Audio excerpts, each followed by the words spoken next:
नमस्कार। दिन भर की बड़ी खबरों में आपका स्वागत है। पहले एक नजर आज की सुर्खियों पर। दिल्ली के सीएम अरविंद केजरीवाल को दिल्ली हाई कोर्ट से झटका। निचली कोर्ट के आदेश पर लगाई रोक। राउज एवेन्यू कोर्ट ने केजरीवाल को दी थी जमानत। ईडी ने हाई कोर्ट में दी थी निचली कोर्ट के आदेश को चुनौती। केजरीवाल की जमानत पर लगी रोक को लेकर सांसद संजय सिंह का बयान। पूछा, किस आदेश को चुनौती देने हाईकोर्ट पहुंच गई ईडी। अब तक राउज एवेन्यू कोर्ट से जारी नहीं किया गया आदेश। भर्तृहरि महताब बनाए गए प्रोटेम स्पीकर। सदन में नवनिर्वाचित सांसदों को दिलाएंगे शपथ। कटक लोकसभा सीट से सांसद है महताब। प्रोटेम स्पीकर पर बोले जयराम रमेश। बोले के सुरेश को प्रोटेम स्पीकर बनाए जाने की थी उम्मीद। आमतौर पर सबसे वरिष्ठ सदस्य को बनाया जाता है प्रोटेम स्पीकर। आज से दिल्ली की जल मंत्री आतिशी का अनिश्चितकालीन अनशन। दिल्ली जल संकट को लेकर कर रही हैं अनशन। आतिश का हरियाणा सरकार पर दिल्ली को पानी न देने का आरोप। यूजीसी नेट मामले में सीबीआई ने दर्ज की एफआईआर। आईपीसी की धारा 420 120 बी के तहत दर्ज की एफआईआर। अज्ञात आरोपियों के खिलाफ दर्ज हुई एफआईआर। बिहार आरक्षण कानून रद्द होने पर तेजस्वी यादव का बयान। कहा, सुप्रीम कोर्ट जाए बिहार सरकार। बीजेपी को बताया घोर आरक्षण विरोधी। हरियाणा कांग्रेस ने राज्यपाल से की मुलाकात। ज्ञापन सौंपकर विधानसभा भंग कर राष्ट्रपति शासन लागू करने और जल्द चुनाव करवाने की भी की मांग। राज्य में अल्पमत में है सैनी सरकार। नीट और नेट परीक्षा को लेकर आज देश भर में कांग्रेस का प्रदर्शन। गुरुवार को नीट अभ्यर्थियों ने की थी राहुल गांधी से मुलाकात। राहुल ने संसद में भी नीट मुद्दा उठाने की कही है बात। आईसीसी विश्व कप T20 में इंग्लैंड और दक्षिण अफ्रीका के बीच होगा मुकाबला। जीतने वाली टीम के लिए सेमीफाइनल में पहुंचना होगा आसान। रात 8 बजे से शुरू होगा मैच का प्रसारण। ये तो थी सुर्खियां। अब बात आज की सबसे बड़ी खबर की। नीट पर हंगामा अभी थमा भी नहीं था कि अब यूजीसी नेट परीक्षा के रद्द होने का मामला सामने आ गया है। इस मुद्दे पर आज कांग्रेस सांसद राहुल गांधी ने प्रेस कॉन्फ्रेंस की और इस दौरान राहुल गांधी ने एनडीए सरकार को जमकर घेरा। तो क्या कुछ कहा राहुल ने, देखिए इस रिपोर्ट में। आज कांग्रेस सांसद राहुल गांधी ने नीट और यूजीसी नेट परीक्षा विवाद पर प्रेस कॉन्फ्रेंस की। इस दौरान राहुल गांधी ने पीएम मोदी पर जमकर हमला बोला। राहुल ने पीएम मोदी पर तंज कसते हुए कहा कि रूस और यूक्रेन की लड़ाई रुकवाने वाले पेपर लीक नहीं रुकवा पा रहे हैं या शायद वो इसे रोकना ही नहीं चाह रहे हैं। राहुल ने कहा कि वो इस मुद्दे को संसद में उठाएंगे। एजुकेशन सिस्टम पर बीजेपी के कब्जे की बात कहते हुए राहुल ने कहा कि इस कब्जे को जब तक नहीं हटाया जाएगा तब तक पेपर लीक होते रहेंगे। राहुल ने इसमें पीएम मोदी की भागीदारी बताते हुए इसे एंटी नेशनल एक्टिविटी करार दिया। उन्होंने कहा कि इस पेपर लीक से मेहनती छात्रों के भविष्य के साथ धोखा हुआ है और इसके दोषियों पर सख्त से सख्त कार्रवाई होनी चाहिए। आपको बता दें कि नीट के विवाद के बीच बीते 18 जून को आयोजित यूजीसी नेट का पेपर भी परीक्षा के एक दिन बाद ही कैंसिल कर दिया गया। राहुल ने इसे छात्रों के भविष्य के साथ खिलवाड़ बताया।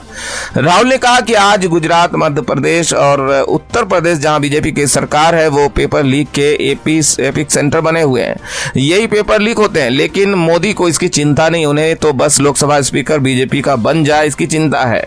राहुल ने कहा कि वो अब इस मामले को संसद में उठाएंगे। विपक्ष इस बार बहुत मजबूत है, इसलिए ये हमारी आवाज नहीं दबा पाएंगे। राहुल ने पेपर लीक मामले को लेकर सरकार को घेरा। साथ ही लोकसभा चुनाव के परिणामों को लेकर भी बड़ा दावा किया है। राहुल ने कहा कि अगर चुनाव में विपक्ष के पास बराबरी का मौका होता तो हमारी जीत होती। वैसे भी 234 सीटें भी जीत के समान ही है। राहुल ने मोदी की परेशानी बढ़ाई तो महाराष्ट्र में भी बीजेपी बुरी तरह से घिरती दिख रही है। उद्धव ठाकरे ने तो पीएम मोदी को ही चुनौती दे दी है। तो क्या कुछ कहा उद्धव ने, देखिए ये रिपोर्ट। महाराष्ट्र में विधानसभा चुनाव से पहले शिवसेना यूपीटी प्रमुख उद्धव ठाकरे ने बड़ा दावा किया है। उद्धव ने कहा कि 9 जून को सत्ता में आई नरेंद्र मोदी सरकार गिर जाएगी और इसकी जगह इंडिया गठबंधन की सरकार सत्ता संभालेगी। उनके इस दावे ने सियासी पारा हाई कर दिया। इसके साथ ही ठाकरे ने बीजेपी के साथ फिर से गठबंधन करने की अटकलों को भी खारिज कर दिया। उन्होंने कहा कि हम उन लोगों के साथ कभी नहीं जाएंगे जिन्होंने शिवसेना को खत्म करने की कोशिश की। उद्धव यही नहीं रुके बल्कि उन्होंने पीएम मोदी को चैलेंज भी कर दिया कि आगामी विधानसभा चुनाव को लेकर उद्धव ने कहा कि मैं आपको महाराष्ट्र में विधानसभा चुनाव के लिए अभियान शुरू करने के लिए आमंत्रित करता हूं। ये मुकाबला आपके और मेरे बीच होगा। भाजपा को मेरा संदेश, मेरे मूल प्रतीक का उपयोग किए बिना चुनाव जीतने का प्रयास करें। मुझे गर्व है हमने किसी और की तस्वीर का उपयोग नहीं किया। हम कभी भी उपयोग नहीं करेंगे, खासकर पीएम मोदी की तो बिल्कुल भी नहीं करेंगे। मैं पीएम मोदी को चुनौती देता हूं कि वो नकली शिवसेना को दूर रखते हुए आज की तैयारी शुरू कर दे। लोकसभा चुनाव के नतीजों के बाद जहां बीजेपी व पूरे महायुति गठबंधन में निराशा नजर आई तो वहीं विपक्ष काफी मजबूत होकर उभरा है और इस बार के विधानसभा चुनाव में भी मजबूत दावेदारी पेश कर रहा है। उद्धव के इस बयान से साफ है कि वो बीजेपी के साथ नहीं बल्कि चुनाव में उन्हें कड़ी चुनौती देंगे। उद्धव के बयान से बीजेपी मुश्किल में दिख रही है तो वहीं पीएम मोदी भी टेंशन में है। देश में एक बार फिर लोकसभा चुनाव होने के संकेत मिल रहे हैं। बीजेपी ने भले ही सरकार तो बना ली है लेकिन पीएम मोदी को सत्ता खोने का डर सता रहा है। ऐसे में बीजेपी ने नई रणनीति बनाई है। बीजेपी मध्यावधि चुनाव कराने की तैयारी में है।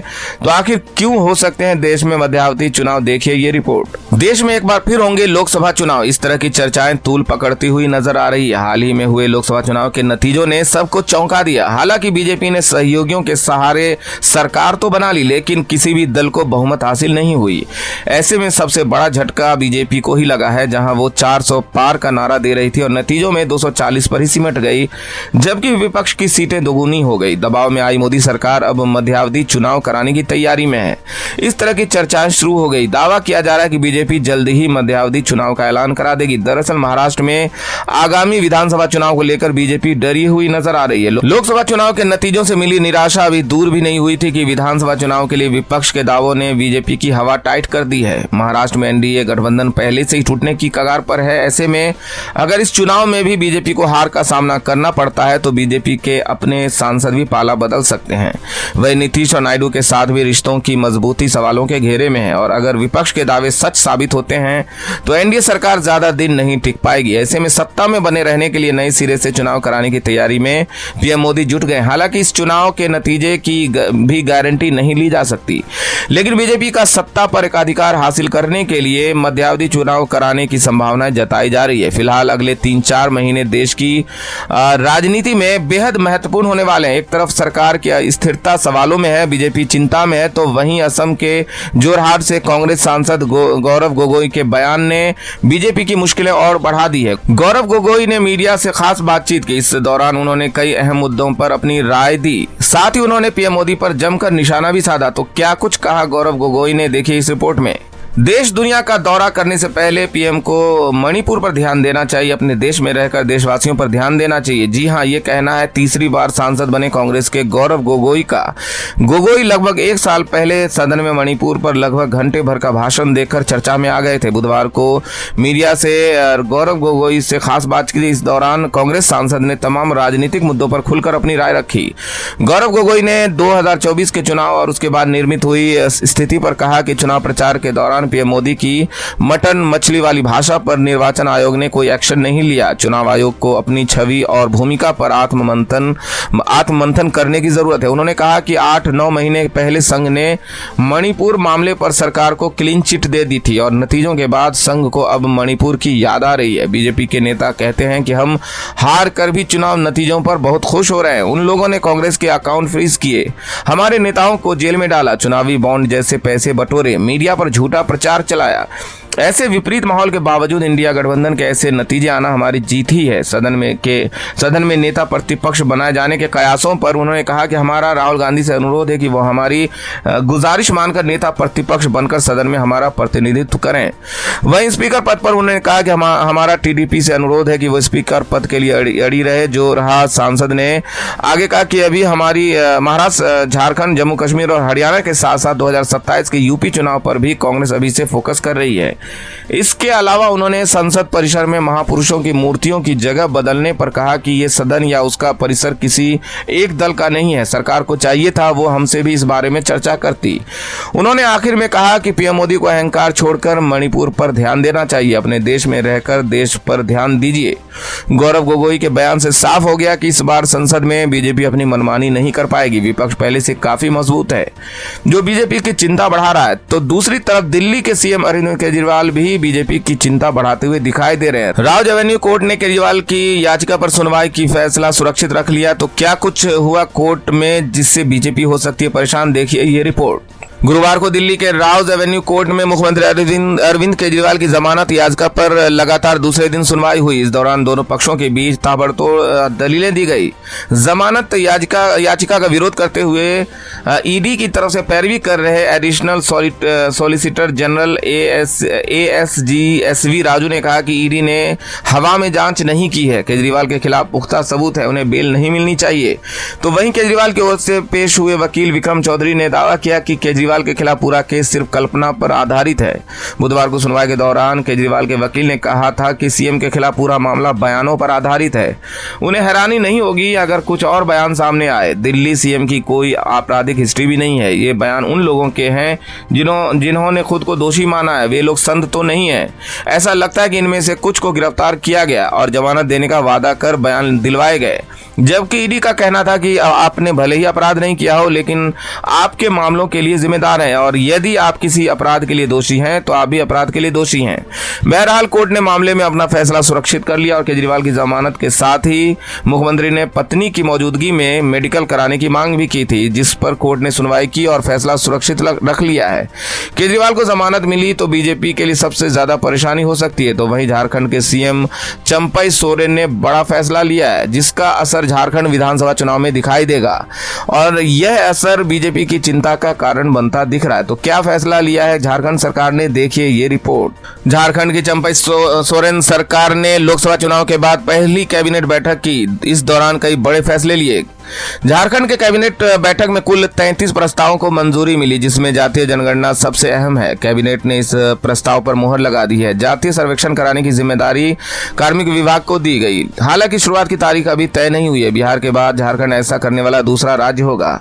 जातीय जनगणना इंडिया गठबंधन का चुनावी वादा था। राहुल गांधी ने अपनी सभाओं में इसकी घोषणा की थी। कैबिनेट सेक्रेटरी वंदना डेडेरा भी में अनुसूचित जाति, अनुसूचित जनजाति और ओबीसी वर्ग को उनकी हिस्सेदारी के अनुसार समानता का अवसर प्रदान करना है। हालांकि पारित प्रस्ताव में यह तय नहीं हुआ कि जातीय सर्वेक्षण की प्रक्रिया क्या होगी और इसकी शुरुआत कब से होगी। इसको लेकर कार्मिक एवं प्रशासनिक सुधार विभाग जल्द ही जानकारी शेयर करेगा। बता दें कि बिहार में भी महागठबंधन की सरकार ने जातीय जनगणना करवाई थी। इसी साल के अंत में झारखंड में विधानसभा चुनाव भी होने हैं। ऐसे में चंपई सोरेन सरकार का ये कदम बड़ा कदम माना जा रहा है। चुनाव में राहुल गांधी भी इस मुद्दे को उठाते रहे हैं।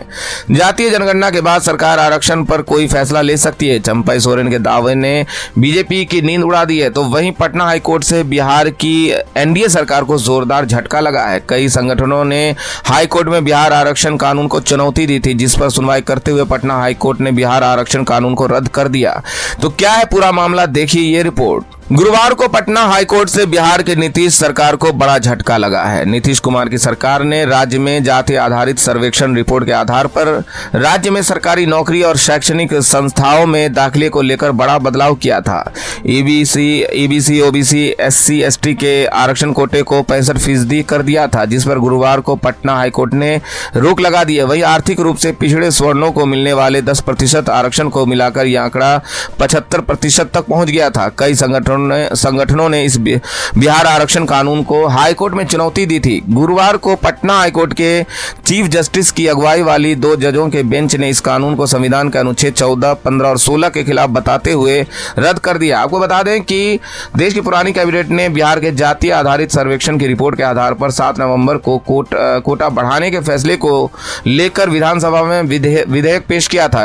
इसके जरिए ओबीसी आरक्षण 12 से बढ़कर 18%, ईबीएस का कोटा 18 से बढ़ाकर 25%, एससी का आरक्षण 16 से बढ़ाकर 20% और एसटी का आरक्षण 1 से बढ़ाकर 2% किया गया था। विधानसभा से यह विधेयक 9 नवंबर को पास हुआ। 21 नवंबर को राज्यपाल की मंजूरी के बाद इस विधेयक ने कानून का रूप ले लिया और ये पूरे राज्य में लागू हो गया। आपको बताते चले कि नीतीश कुमार महागठबंधन में रहते हुए और एनडीए में लौटने के बाद भी लगातार बिहार आरक्षण कानून को संविधान की 9वीं अनुसूची में डालने की मांग केंद्र की नरेंद्र मोदी सरकार से कर रहे थे। अब गुरुवार को यह फैसला आ गया। तो आज इस बुलेटिन में इतना ही। देखते रहिए आरटीवी न्यूज हिंदी। नमस्कार।